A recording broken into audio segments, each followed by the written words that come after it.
सम्मानित मंच,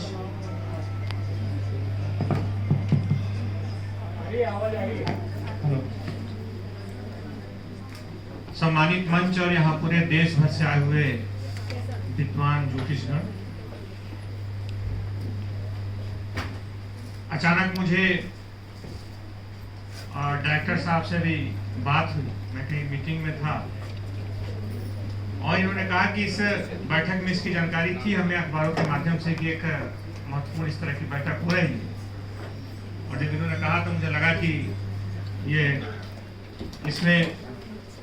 आने का मैं लोक संवरण नहीं कर पाया कि आप लोगों से मिलने का, आप लोगों को सुनने का मौका मिलेगा। हम जानते हैं कि व्यक्ति के जीवन का जो सबसे बड़ा रहस्य होता है, भय होता है, उसके मन में जो जिज्ञासा होती है वो भविष्य को जानने की होती है। जो अनागत भविष्य है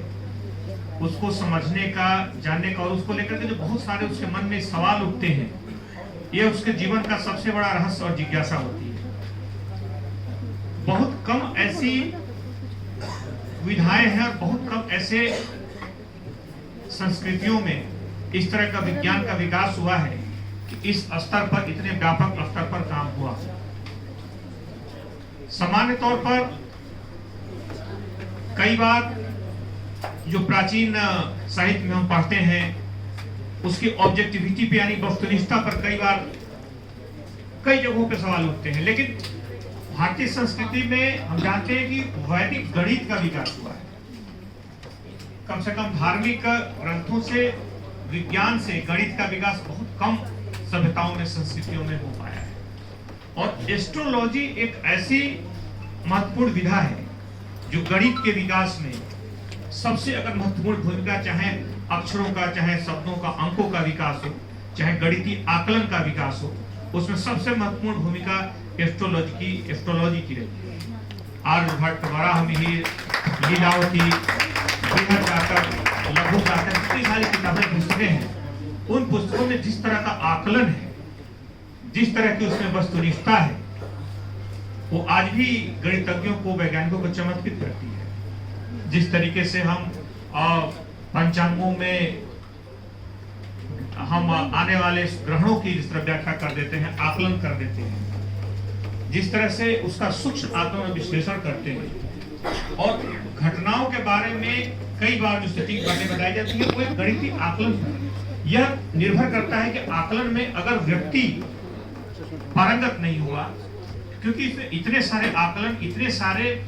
परमुटेशन कॉम्बिनेशन जिसको बोलते हैं, प्रायिकता इतनी ज्यादा है कि अगर सही में हम उन चीजों को वस्तुनिष्ठता से नहीं देख पाए तो हो सकता है आकलन के सहीता तक नहीं पहुंच पाए। लेकिन ये पूरी तरीके से वैज्ञानिक है। अभी हम जानते हैं कि आर्टिफिशियल इंटेलिजेंस, एआई, हम नाम सुनते हैं, आ रहा है। उसमें सबसे ज्यादा जो प्रयोग हो रहा है, आर्टिफिशियल इंटेलिजेंस रिसर्च हो रहा है, उसमें कुछ विधाओं में जो हो रहा है उसमें ज्योतिष का एक बहुत बड़ा असर है,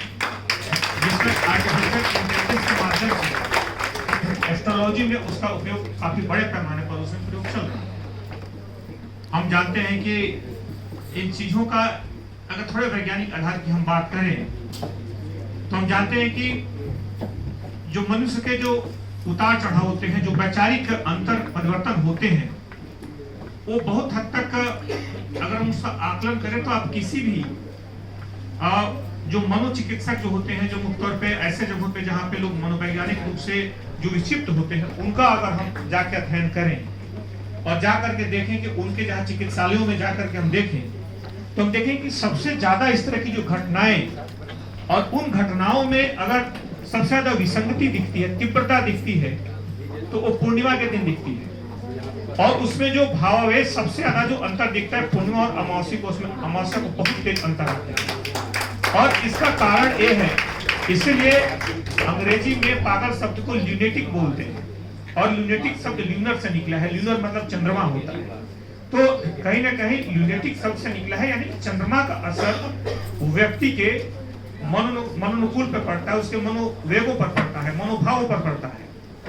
इसी तरीके से हम ज्वार भाटा जानते हैं, ज्वार भाटा हम सभी देख रहे हैं कि किस तरह ज्वार भाटा का चंद्रमा से सीधा संबंध है। यानी कि जो गुरुत्वाकर्षण या बहुत सारी जो बाहरी जो इस तरह के एक पूरी जो दुनिया है जो होलिस्टिक है, उसमें हम जीते हैं तो अगर संपूर्ण दृष्टि से देखें तो सारी चीजें अंतर संबंधित हैं और इन चीजों का एक गहरा असर हमारे मनोविज्ञान पे, हमारे व्यक्तित्व पे, हमारे परिवेश पर पड़ती है। इसलिए खास तौर पर इस सम्मेलन में निश्चित तौर पे मैं था नहीं, लेकिन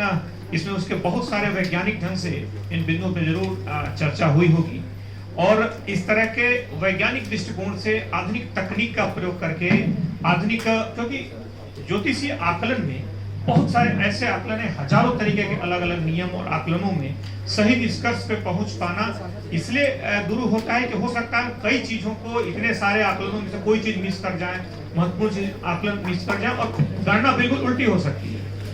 इसलिए उस स्तर तक पहुंचने के लिए हो सकता है हमारी मानवीय ज्ञान की सीमा हो या सही तरीके से आकलन करने की सीमा हो, लेकिन अगर उसमें हम मशीन को लगाते हैं, हम जानते हैं यहाँ पे उपयोग हुआ है। जब कंप्यूटर भारत में सबसे पहले आए थे, जब भारत में, तो उस समय एक रिसर्च निकला था और रिसर्च निकला था कि कंप्यूटर का प्रयोग किस चीज के लिए हो रहा है, तो पता चला कि कंप्यूटर का सबसे है प्रयोग कुंडली बनाने में हो रहा है। तो कई बार अपनी आवश्यकताओं के हिसाब से हम उसका प्रयोग करते हैं संसाधनों का, लेकिन मैं उसको गंभीरता से कह रहा हूँ कि अगर हमारे पास कोई तकनीक है, हमारे पास कोई ज्ञान है, हमारे पास कोई इस तरह की क्षमता है जो ऐतिहासिक रूप से प्रमाणित होती रही है, जिसने अपनी क्षमता का लोहा पूरी दुनिया में मनवाया है, तो ऐसे में जरूरत है कि जो आधुनिक तकनीक है, हो सकता है वो 1000 1 लाख परम्यूटेशन, कॉम्बिनेशन और बहुत सारी संभावनाओं को 1 सेकंड में आकलन कर दे। गणित के संबंध में जो कंप्यूटर जो आकलन कर सकता है, कंप्यूटर भावनात्मक निर्णय नहीं ले सकता। कंप्यूटर को इसीलिए माना जाता है कि वो मानवीय प्रतिभा का कभी उसका विकल्प नहीं हो सकता, लेकिन अगर सब हम उसको आंकड़ा दे दें, अगर हम उसको डाटाबेस दे दें, तो हमसे निश्चित तौर पे तेजी से और सटीक ढंग से कुछ चीजों का आकलन कर सकता है। ऐसे में जरूरत है कि जो हमारे पास अगर इस तरह की क्षमता है, इस तरह की प्रतिभा है, आकलन है जो हजारों सालों में विकसित हुई है, अगर इस तरह की कोई विधा है, उस विधा को क्यों नहीं हम आधुनिक तकनीक, खासतौर पे कंप्यूटर और आर्टिफिशियल इंटेलिजेंस के साथ जोड़ें, उसका और ज्यादा सटीक आकलन करें और इसका उपयोग जो हो एक मानवता के बेहतर करने के लिए, एक सकारात्मक पक्ष के लिए, लोगों को ज्यादा जीवन को बेहतर और आशावादी बनाने के लिए, सकारात्मक बनाने के लिए करें। तो इस कार्यक्रम के माध्यम से निश्चित तौर पे यहाँ पे बहुत सारी चर्चाएं हुई होंगी और उम्मीद है कि जो निष्कर्ष होंगे, जो बहुत सारे अलग अलग चर्चाओं में जो परिणाम आए होंगे, वो इस विधा को और ज्यादा समृद्ध करेंगे और बेहतर बनाएंगे। बहुत बहुत धन्यवाद।